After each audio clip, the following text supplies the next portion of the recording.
Mesdames et messieurs, l'heure est très grave du côté de l'Ukraine. La Russie vient à nouveau d'infliger un coup très dur qui fait très mal à M. Volodymyr Zelensky et à ses alliés de l'OTAN. Oui, parce que le bilan est énormissime. Le bilan parle de lui-même. Il s'agit une pluie de drones Shahed, des drones kamikazes que la Russie vient de verser sur cette localité de Kharkiv en territoire ukrainien qui a énormément coûté des repos éternels à l'Ukraine et a envoyé plus d'une trentaine de blessés du côté des hôpitaux ukrainiens. Ça s'est passé dans la nuit du jeudi à vendredi, donc cette nuit même, pendant que le monde entier est engouffré sur la situation des taxes douanières élevées par M. Donald Trump. M. Volodymyr Zelensky a osé à nouveau provoquer, c'est lui qui a provoqué la Fédération de Russie en envoyant un drone qui a causé le repos éternel d'un concitoyen russe. Mais vous savez, comme à l'accoutumée, la réplique de la Russie ne s'est pas fait attendre. Les Russes avaient dit qu'ils vont répondre à toute attaque que l'Ukraine va émettre sur leur territoire. C'est œil pour œil, dent pour dent, la loi du talion. Alors, la Russie n'a pas de retenue. La Russie ne s'est pas fait attendre. Et la réponse a été immédiate. Et la correction est énormissime. Il s'agit de 78 drones. 78 drones qui ont survolé l'ensemble du territoire ukrainien, mais la plupart des drones, malgré que l'Ukraine dit avoir détruit quelques drones, malgré que l'Ukraine dit avoir anéanti et soi-disant pour eux, quelques drones ont été perdus, mais les résultats sont là. Oui, c'est très lourd, mesdames et messieurs. Alors, voyons voir ce que le ministère, l'armée ukrainienne nous relaie comme information par rapport à cette attaque massive que la Russie vient de mettre sur leur territoire, plus précisément qui a touché, qui a causé un chaos dans la région ukrainienne de Kharkiv. Mettez beaucoup de j'aime, partagez au maximum la vidéoconférence, partagez massivement, je vous en prie. Nous avons des frères qui cherchent nos vidéos, qui ne parviennent pas à nous joindre. Je vous prie de mettre beaucoup de commentaires. Même si vous n'avez rien à écrire, mettez salut, état d'urgence en commentaire ou encore vive la paix dans le monde.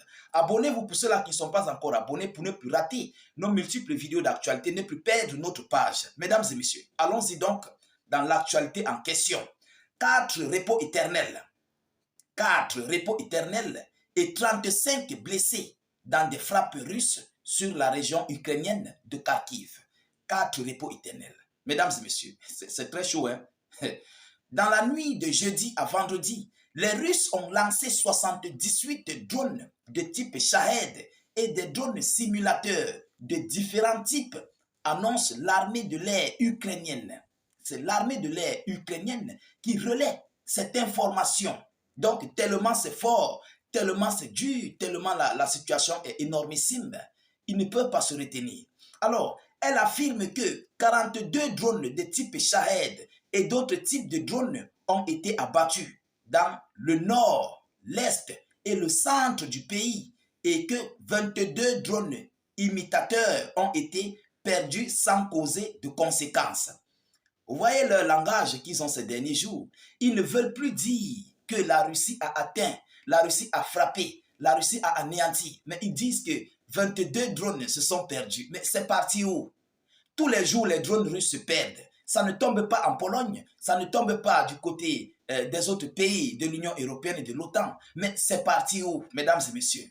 Alors, selon les informations, 22 imitateurs ont été perdus sans conséquences négatives. Les régions de Kharkiv, d'Dniepro, de Kiev, de Zaporizhia ont été touchées par l'attaque. Vous comprenez? Les drones ne sont plus perdus. On nous dit que les régions de Kharkiv, d'Dniepro, de Kiev, la capitale ukrainienne, et de Zaporizhia ont été touchées par cette attaque, lancée par la Fédération de Russie. Alors, à Kharkiv, 4 personnes ont été envoyées au repos éternel et 35 autres blessés dans les attaques de drones russes ont annoncé les responsables ukrainiens. Les corps de 3 personnes ont d'abord été retrouvés dans les décombres de bâtiments résidentiels et 2 bureaux dans l'un des districts de Kharkiv. Puis le corps d'une quatrième personne a été sorti des ruines. Au total, 35 personnes, donc un enfant, ont également été blessés dans les frappes attribuées à des drones russes jeudi soir qui ont provoqué des incendies dans cette zone d'habitation et de bureaux. Alors, pourquoi la Russie a frappé sur cette zone résidentielle et ses bureaux ukrainiens? Évidemment, il faut que l'Ukraine dise la vérité. Comme je le dis toujours, ils se servent des bâtiments civils pour stocker du matériel, pour héberger des mercenaires ukrainiens autant. 35 personnes, ces 35 personnes-là, ce sont les qui? Ces gens-là qui ont été blessés, ce sont les qui? Qui sont ces gens? L'Ukraine ne dit pas la vérité. Mais Dieu merci que nous sommes là pour approfondir dans les décorticages et les analyses. Ce sont des soldats ukrainiens autant qui s'apprêtaient à aller sur le front. Vous savez que la zone de Kharkov est attaquée.